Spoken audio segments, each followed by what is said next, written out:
முதல்வர் விஜய் சட்டமன்றத்தில் பேசும்போது ஒவ்வொரு ஊழலா வெளியே வரும் போலயே அப்படின்னு சொன்னாரு. அதுக்கேற்ற மாதிரி தான் கடந்த ஆட்சியில் திமுகவினுடைய பல்வேறு ஊழல்கள் எல்லா துறைகளிலும் இருந்து தற்போது வெளியே வந்துட்டு இருக்குங்க.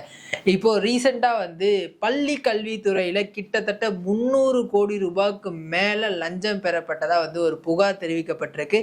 அந்த புகார் யார் கொடுத்தாங்க, அந்த கமிஷன் யாருக்கு போச்சு அப்படின்றத ரொம்ப ரொம்ப தெளிவா இந்த வீடியோல பார்க்கலாம். அது மட்டும் இல்லாம கடந்த ஆட்சியில முறைகேடா கொடுக்கப்பட்ட டெண்டர்களும் ரத்து செய்யப்பட்டிருக்கு. அது எந்த துறை, அதுக்கு யார் சம்மந்தப்பட்டிருக்காங்க அப்படின்றதையும் இந்த வீடியோ ரொம்ப தெளிவா நம்ம பார்க்கலாம். கடந்த ஆட்சியில மின்துறையா இருக்கட்டும், அறநிலைத்துறையா இருக்கட்டும், இல்ல போக்குவரத்து துறையா இருக்கட்டும், பள்ளி கல்வித்துறையா இருக்கட்டும், எல்லா துறைகளிலுமே ஊழல் நடந்திருக்கு அப்படின்ற ஒரு விஷயம் தற்போது வெளிவந்திருக்கு. குறிப்பா நம்ம மின்துறையில பார்த்திருப்போம். நிலக்கரி வாங்கறதுல இருந்து டிரான்ஸ்ஃபார்மர் வாங்கறதுல இருந்து எல்லாத்துலயும் ஊழல் ஊழல் ஊழல் அப்படின்ற ஒரு விஷயம் பார்க்கிறோம். அறநிலையத்துறையிலும் பல்வேறு ஊழல்கள் நடந்திருப்பதா சட்டசபையில ரமேஷ் அவர்கள் சொல்லியிருந்தாரு.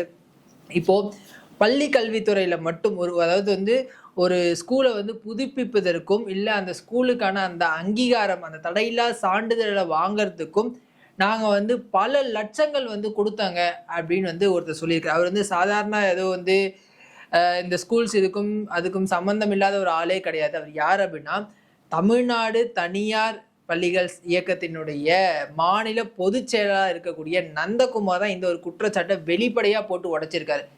அதாவது கடந்த 5 வருஷத்துல காசு இல்லாம ஒரு ஃபைல் கூட மூவ் ஆகாதுங்க. அதாவது இப்ப நர்சரி ஸ்கூல்ஸ் இருக்கு அப்படின்னா அதுக்கு 3 லட்சம், மெட்ரிக் ஸ்கூல் இருக்கு அப்படின்னா 5 லட்சம், சிபிஎஸ்சி அப்படின்னா 10ல-இருந்து 15 லட்சம், ஒரு புது ஸ்கூலை ஓபன் பண்ணோம் அப்படின்னா 30ல-இருந்து 50 லட்சம் வரைக்கும் லஞ்சம் கேட்கறாங்க அப்படின்ற ஒரு விஷயத்த உடைச்சிருக்காருங்க. அதாவது ஒரு துறை, அதுவும் பள்ளி கல்வித்துறை, கல்வி அப்படின்றது எவ்வளவு ஒரு முக்கியம், எவ்வளவு ஒரு அத்தியாவசியமான விஷயம் அப்படின்றத திமுகவினர் பல பேர் பல மேடைகள்ல பேசியிருக்காங்க. ஆனா அவங்களுடைய ஆட்சியில முன்னாள் பள்ளி கல்வித்துறை அமைச்சராக இருந்த திரு அன்பில் மகேஷ் அவருடைய தலைமையில தான் இந்த ஒரு விஷயமே நடந்திருக்கு அப்படின்னு சொல்லியிருக்காரு. இதை கேட்கும்போது ரொம்ப ரொம்ப ஷாக்கிங்கா இருக்கு. ஏன்னா ஒரு மாணவனுடைய ஒரு அத்தியாவசியமான ஒரு விஷயமே இந்த கல்வி தான். அந்த கல்வியில ஒரு புது ஸ்கூல்ஸ் தொடங்குறதுக்கு 50 லட்சம் கமிஷன் கேட்டால் அவங்க எப்படிங்க புது ஸ்கூல்ஸை தொடங்குவாங்க? ஒரு ஸ்கூலோட அங்கீகாரத்துக்கு ஒரு 3 லட்சம் 5 லட்சம் கேட்டோம் அப்படின்னா அந்த அந்த ஸ்கூல்ஸ் ஓனர்ஸோட நிலைமையை யோசிச்சு பாருங்களேன். ஸோ சிபிஎஸ்சி பள்ளிகளாச்சும் பரவாயில்ல, அவங்க ஒரு ஹையர் ஸ்டாண்டர்ட்ஸில் இருக்காங்க, நிறைய வருமானம். ஆனால் இங்கே பல மெட்ரிக் ஸ்கூல்ஸ் இதனாலே பாதிக்கப்படுறாங்க அப்படின்ற மாதிரியான விஷயங்களையும் சொல்லியிருந்தாரு. ஆனால் இந்த ஆட்சியில் நாங்கள் 1 ரூபா கூட செலவு பண்ணாமல் எங்களுக்கு அந்த அங்கீகாரமும் அதுக்கான அந்த புதுப்பித்தலுக்கான அந்த சான்றிதழும் இந்த ஆட்சி கொடுத்திருக்கு. முதல்வர் விஜய் அவர்கள் தலைமையில் செயல்படக்கூடிய இந்த பள்ளி கல்வித்துறையினுடைய அமைச்சர் ராஜ்மோகன் கொடுத்திருக்காரு அப்படின்னு பெருமிதமா சொல்லியிருக்காரு. எவ்வளோ பெரிய மாற்றம் பாருங்க. கடந்த ஆட்சியில காசு இல்லாமல் மூவே பண்ண முடியாத ஒரு ஃபைல் கூட இந்த ஆட்சியில 1 ரூபா கூட இல்லாம அந்த சான்றிதழை நாங்க வாங்கணும் அப்படின்னு சொல்லியிருக்காரு. இதுதாங்க உண்மையான மாற்றம் அப்படின்றது. அண்ட் அது மட்டும் இல்லாம முன்னாள் கல்வித்துறை அமைச்சர் இருக்கக்கூடிய அன்பில் மகேஷ் அவருடைய நண்பரான முத்துக்குமார் அவர் தான் இதுக்கெல்லாம் ஹெட். அவர் மூலயமா தான் பணம் போகும். அவர் சொன்னாதான் 38 மாவட்ட அலுவலர்களும் கையெழுத்து போட்டு எங்களோட ஃபைலே மூவ் ஆகும் அப்படின்ற ஒரு விஷயத்தையும் உடைச்சிருக்காரு. இது எங்க நடக்கும் அப்படின்னா பெரும்பாலும் டி நகர்ல இருக்கக்கூடிய ஒரு தனியார் அலுவலகத்துல நடக்குமா? அப்படி இல்லை அப்படின்னா நுங்கம்பாக்கத்துல இருக்கக்கூடிய பள்ளி கல்வித்துறை அந்த ஆணையத்திலே முதல் மாடியில அந்த அலுவலகமும் 2வது மாடியில இந்த பணத்தை பெறக்கூடிய ஒரு அலுவலகம் இருக்கும் அப்படின்னு சொல்லுங்க. எவ்வளவு பயம் இல்லாம இருந்தா நம்ம யாரு கேள்வி கேட்க போறாங்க அப்படின்ற அந்த அதிகார மமதையோடு இருந்திருந்தா அந்த பள்ளி கல்வித்துறையினுடைய அலுவலகத்திலே இந்த ஒரு லஞ்சம் பெறப்பட்டிருக்கும் அப்படின்றத பார்க்கும்போது உண்மையிலேயே ரொம்ப ரொம்ப ஷாக்கிங்கா இருக்குங்க. இது ஒரு பக்கம்.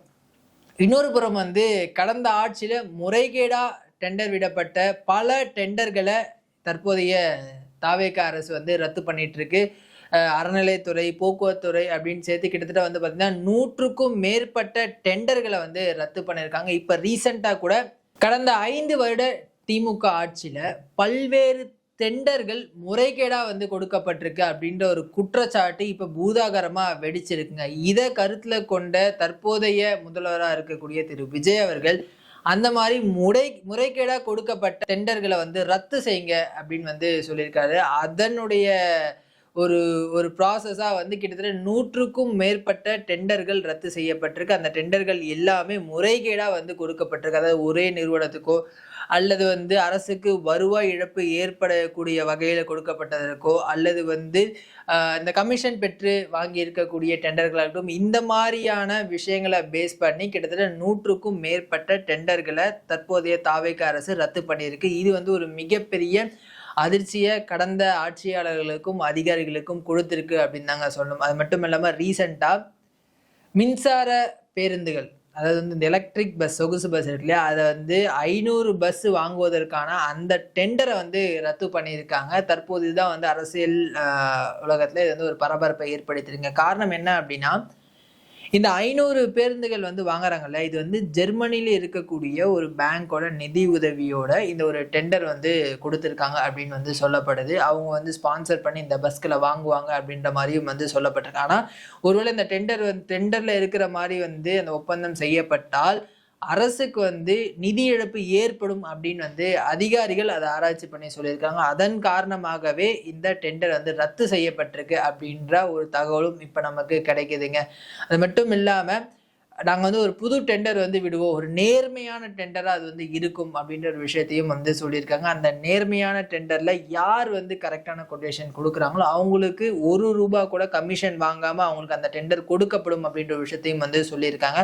அதே மாதிரி அந்த டெண்டரை எடுக்கக்கூடிய தனியார் நிறுவனமே பேருந்துகளை வாங்கி அதுக்கான பராமரிப்பு செலவுகளையும் வந்து ஏத்துக்கும் அப்படின்றதையும் வந்து சொல்லியிருக்காங்க. இது காரணமா இன்னொன்று அவங்க சொல்லக்கூடிய விஷயம் என்ன அப்படின்னா, இப்போதைக்கு போக்குவரத்து துறை வந்து கடும் நிதி நெருக்கடியில இருக்கு, நஷ்டத்துல வந்து போயிட்டு இருக்கு. ஏன்னா கடந்த ஆட்சியில அவங்க வாங்கின கமிஷன், அவங்க பண்ண ஊழல், இதன் காரணமாக தற்போது இருக்கக்கூடிய போக்குவரத்து துறையில நாங்க வந்து கடும் நிதி நெருக்கடியை வந்து ஃபேஸ் பண்ணிட்டு வரோம். ஸோ அதன் காரணமாக புது பஸ்ஸை வாங்கறதோ, அந்த பஸ்ஸுக்கான கண்டக்டர்கள், ஓட்டுநர்களை நியமிப்பதற்கோ அல்லது வந்து பராமரிப்பதற்கோ எங்கிட்ட வந்து போதிய நிதி ஆதாரம் வந்து இல்லை. அதனால நாங்க வந்து தனியாருக்கு வரோம். அதை வாங்கக்கூடிய அந்த தனியார் நிறுவனமே பஸ்ஸஸை வாங்கி அதுக்கான பராமரிப்பு பணிகள்லாம் வந்து மேற்கொள்ளணும் அப்படின்ற ஒரு விஷயத்தையும் வந்து சொல்லியிருக்காங்க. அது மட்டும் இல்லாமல் 1 கிலோமீட்டருக்கு அரசு கொடுக்கக்கூடிய அந்த பணம் இருக்குல்ல, அது நியாயமான முறையில் இருக்கும். கடந்த ஆட்சியை போல எக்ஸ்ட்ரா கொடுத்து அதுலேருந்து கமிஷன் வாங்குறது அந்த மாதிரியான நடைமுறையே இருக்காது.